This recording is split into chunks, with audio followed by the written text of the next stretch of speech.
మీకుండే ఎటువంటి గ్రహ బాధలైనా గృహ బాధలైనా శాశ్వత పరిష్కారం కోసం సంప్రదించండి శ్రీనివాస జ్యోతిషాలయ. హాయర్స్ వెల్కమ్ టు అవర్ ఛానల్. ప్రస్తుతం మనతో పాటు దాము బాలాజీ గారు సీనియర్ జర్నలిస్ట్ ఉన్నారు. వారితో ఒకసారి మాట్లాడదాం. సార్ నమస్కారం. సార్ మొన్న అలాస్కాలో అటు ట్రంప్ అండ్ పుతిన్ వీళ్ళిద్దరు కూడా భేటీ కావడం జరిగింది సార్. ఇప్పుడు ఈ భేటీ ప్రభావం భారత్ పైన అయితే పడింది. అంటే ట్రంప్ ఆల్రెడీ భారత్ పైన మొదటిసారి 25%, రెండోసారి 25%, అలా 50% టారిఫ్స్ పెంచేశారు. అయితే ఇప్పుడు ఈ మీటింగ్ తర్వాత ఒక 25% తగ్గించినట్టుగా తెలుస్తుంది. మరి భేటీ ఎందుకు జరిగింది, ఏ పర్పస్ మీద జరిగింది, మరి దీనివల్ల భారత్ మీద ఇప్పుడు రిలీఫ్ అయినట్టేనా, ఈ 25% తగ్గినట్టేనా, మరి ఎంటైర్ ఈ భేటీ గురించి మీరేం చెప్తారు? మామూలుగా ఈ మధ్య కాలంలో ట్రంప్ వార్తల్లో లేని రోజు కానీ గంట కానీ లేదు. ముఖ్యంగా ఏంటంటే ఇండియాకి అమెరికాకి మధ్య సంబంధాలు చాలా దారుణంగా దెబ్బతిన్నాయి. ముఖ్యంగా మనకి ఆపరేషన్ సింధూర్ తర్వాత మొత్తం పిక్చర్ మారిపోయింది. అమెరికా పాకిస్తాన్ దగ్గరయ్యాయి, అమెరికా ఇండియా దూరం అయ్యాయి. సో ఈ క్రమంలో ఓన్లీ దూరమో దగ్గర అనేది కాకుండా ఇది కాంక్రీట్గా మన ఇండియా ప్రజల మీద, మన ఆర్థిక వ్యవస్థ మీద, మన ఉద్యోగాల మీద డైరెక్ట్గా ప్రభావం చూపే పరిస్థితి ఏర్పడింది.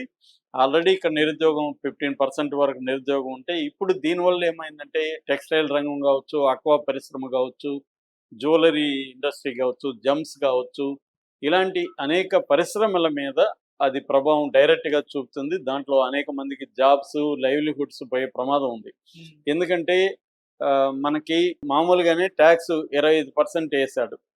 ఎందుకంటే ట్రేడ్ బ్యాలెన్స్ అంటారు, అమెరికా నుంచి ఇండియా దిగుమతి చేసుకునేవి తక్కువ ఉన్నాయి, ఇండియా నుంచి అమెరికాకి వెళ్ళేవి ఎక్కువ ఉన్నాయి. అందువల్ల అమెరికాకి ట్రేడ్ బ్యాలెన్స్ గూడ్స్లో ఏర్పడుతుంది. సర్వీసులు ఆల్మోస్ట్ ఎక్కువలో ఉన్నాయి. దీని మీద నేను సపరేట్ వీడియో కూడా చేశాను. కానీ గూడ్స్కి వచ్చేసరికి దాదాపు 45 బిలియన్ల డెఫిసిట్ అనేది అమెరికాకు ఉంది. దాన్ని పూడ్చుకోవడానికి వాళ్ళు ఏం చేస్తున్నారంటే ఒక టారిఫ్ అనేది 25% ఇండియన్ గూడ్స్ మీద వేశాడు. అదే మనకు భారం అయితే రష్యా నుంచి మనం ఆయిల్ అండ్ ఇతర అంటే డిఫెన్స్ ఎక్విప్మెంట్ ఇవన్నీ కొంటున్నాం కాబట్టి రష్యా మీద శాంక్షన్లు విధిస్తే కూడా ఇండియా వినలేదు కాబట్టి ఇండియా మీద ఫైన్ పనిష్మెంట్గా 25% ట్యాక్స్ వేశారు. అంటే మొత్తంగా 50% మనం ఇండియా నుంచి అమెరికాకి ఎగుమతి చేసే వస్తువుల మీద 50% ట్యాక్స్ వేశాడు. దీని మీద ఇండియాకి చాలా పెద్ద దెబ్బ తగిలింది. దాంతోపాటు అమెరికాలో కూడా దీని ఎఫెక్ట్ అక్కడ దాదాపు 3% అక్కడ రేట్లు పెరిగాయని కూడా చెప్తున్నారు. కానీ ట్రంప్ ఏంటంటే అతను పిచ్చివాడి చేతిలో రాయిలాగా పవర్ ఉంది అతని చేతిలో. అతను ఎప్పుడు ఏం బిహేవ్ చేస్తాడు ఎవరికి తెలియని పరిస్థితి.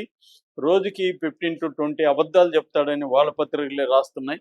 సో ఆ స్థాయిలో ఉండేవాడు ఇంకెవడు కూడా లేడు ప్రపంచంలో అని వాళ్ళ పత్రికలే రాస్తున్నారు. సో ఏదేమైనా మనకైతే ఎఫెక్ట్ పడింది. ట్రంప్ క్యారెక్టర్ ఏంటి, అతను అబద్ధాలు చెప్తాడా పిచ్చివాడా అనేది పక్కన పెడుతుంది. దాని రిజల్ట్ అయితే ఇండియా మీద 50% పడింది. అయితే ఇండియా ఏమీ లొంగలేదు, భయపడలేదు, రష్యా నుంచి ఇంపోర్ట్స్ అనేవి ఆపలేదు. నిజానికి ఇంకా పెరిగాయి కూడా. మనకు మామూలుగా 2018 వరకు కూడా రష్యా నుంచి మనం దిగుమతి చేసుకునేది 1.8% మాత్రం ఆయిల్ ఉండేది. కానీ ఇప్పుడు 35%కి పెరిగింది. మొన్న శాంక్షన్స్ విధించినాక కూడా మరింతగా పెరిగాయి మనకి. దీనికి ప్రధాన కారణం ఏంటంటే మనం అంతకుముందు మిడిల్ ఈస్ట్ నుంచి, ఇరాన్ నుంచి తెచ్చుకునే వాళ్ళం. ఇరాన్ మీద శాంక్షన్స్ విధించినాక ఇరాన్ నుంచి ఆపేసాము, మిడిల్ ఈస్ట్ నుంచి తెచ్చుకుంటున్నాం. ఆయిల్ కాస్ట్ ఎక్కువ పడుతుంది. రష్యా ఎప్పుడైతే యుక్రెయిన్ మీద యుద్ధం మొదలైందో 2022లో రష్యా మీద అమెరికా కావచ్చు, యూరోపియన్ యూనియన్ కావచ్చు ఆంక్షలు విధించారు. సో ఆంక్షలు విధించడం వల్ల రష్యా ఏం చేస్తుందంటే చీప్గా ఆయిల్ అమ్మడం మొదలుపెట్టింది. So number 1 oil importer Russia నుంచి చైనా, నెంబర్ 2 ఇండియా, దాని తర్వాత టర్కీ ఈ చేసుకుంటున్నాయి. సో ఎప్పుడైతే మనకి చీప్గా ఆయిల్ దొరుకుతుందో మనం రష్యా నుంచి 35% మన టోటల్ ఇంపోర్ట్స్లో, ఆయిల్ ఇంపోర్ట్స్లో 35% రష్యా నుంచి తెచ్చుకుంటున్నాం.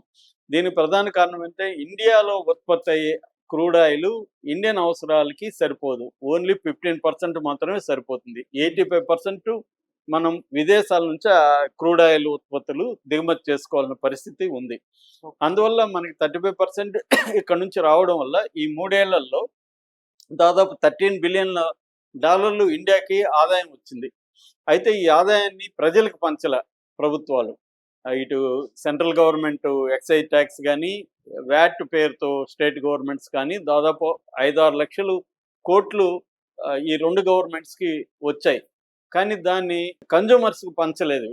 కన్జ్యూమర్స్‌కి మాత్రం పెట్రోలు, డీజిలు ధరలు పెరుగుతూనే ఉన్నాయి గానీ, గవర్నమెంట్స్ అయితే ఇటు స్టేట్ గవర్నమెంట్స్, ఇటు సెంట్రల్ గవర్నమెంట్ ఎక్సైజ్ దీంతో వాళ్ళు దాదాపు 5-6 లక్షల కోట్లు వాళ్ళకి రెవెన్యూ అయితే వచ్చింది.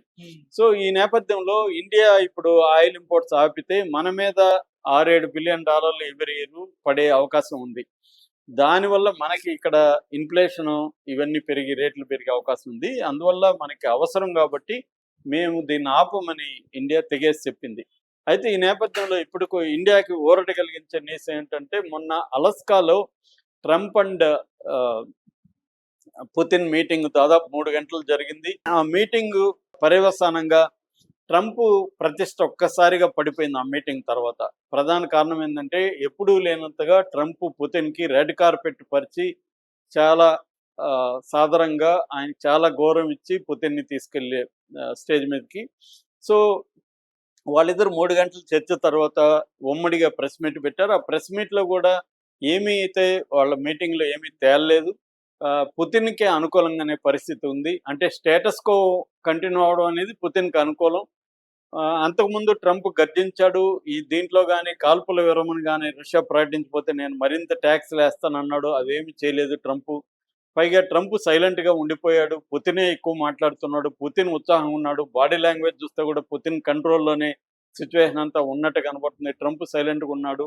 ఈ మీటింగ్ తర్వాత కూడా మాస్కోలో నెక్స్ట్ మీటింగ్ జరగాలి అని అన్నప్పుడు కూడా ట్రంప్ దాని మీద ఖచ్చితంగా నెగటివ్‌గా మాట్లాడే పరిస్థితి లేదు. ఏ రకంగానూ ట్రంప్‌ని, పుతిన్ బెదిరించలేని పరిస్థితిలో ఉన్నాడు.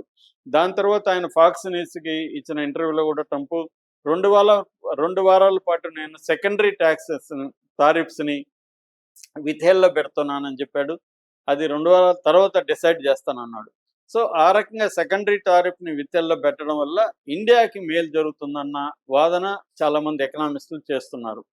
సో అంటే మనం భయపడాల్సిన అవసరం లేదు. మనం ధైర్యంగా ఉంటే ఆటోమేటిక్‌గా టారిఫ్ అనేది తగ్గిపోతుంది. మామూలుగా అయితే ఆల్రెడీ ఫస్ట్ 25% ఏమో ఆల్రెడీ అమల్లోకి వచ్చేసింది. ఇంకొకటి రష్యా నుంచి మనం దిగుమతి చేసుకుంటున్నాం కాబట్టి పనిష్మెంట్‌గా వేసిన 25% ఈ నెల 27 నుంచి అమల్లోకి వస్తుంది.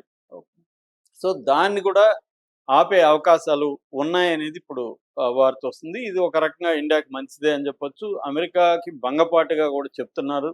పుతిన్ సక్సెస్ అయ్యాడని. ఎందుకంటే పుతిన్ ఏ కండిషన్‌కి ఒప్పుకోలేదు. అమెరికా చెప్పిన ఏ కండిషన్‌లకి పుతిన్ ఒప్పుకోలేదు. ఒప్పుకోకపోయినా అమెరికా ఏమి చేసే పరిస్థితిలో లేదు అని చెప్తున్నారు. ఇప్పుడు రేపు జెలెన్స్కీతో ట్రంప్ మీట్ అవుతున్నాడు. దాని తర్వాత ఏం జరుగుతుందో చూడాలి. ఇప్పటికైతే పుతిన్ విజయం సాధించినట్టుగా చెప్తున్నారు. విజయం సాధించడం అంటే ఏంటి? ఆయన కాల్పుల విరమణకు ఒప్పుకోవట్లేదు. ఉక్రెయిన్ భూభాగాన్ని 25% భూభాగాన్ని ఆక్యుపై చేసుకున్నాడు. దాన్ని ఇవ్వడానికి ఒప్పుకోవట్లేదు. ఏ రకమైన కండిషన్లకి ఆయన ఒప్పుకోవట్లేదు. సో క్లియర్‌గా పుతిన్‌ది పైచేయిగా కనిపిస్తుంది మొన్న జరిగిన అలస్కా మీటింగ్‌లో. దీనివల్ల ఇండియాకి జరిగిన మేలేందంటే సెకండరీ టారిఫ్స్‌ని సస్పెన్షన్‌లో పెట్టడం అనేది ఇండియాకి మేలు.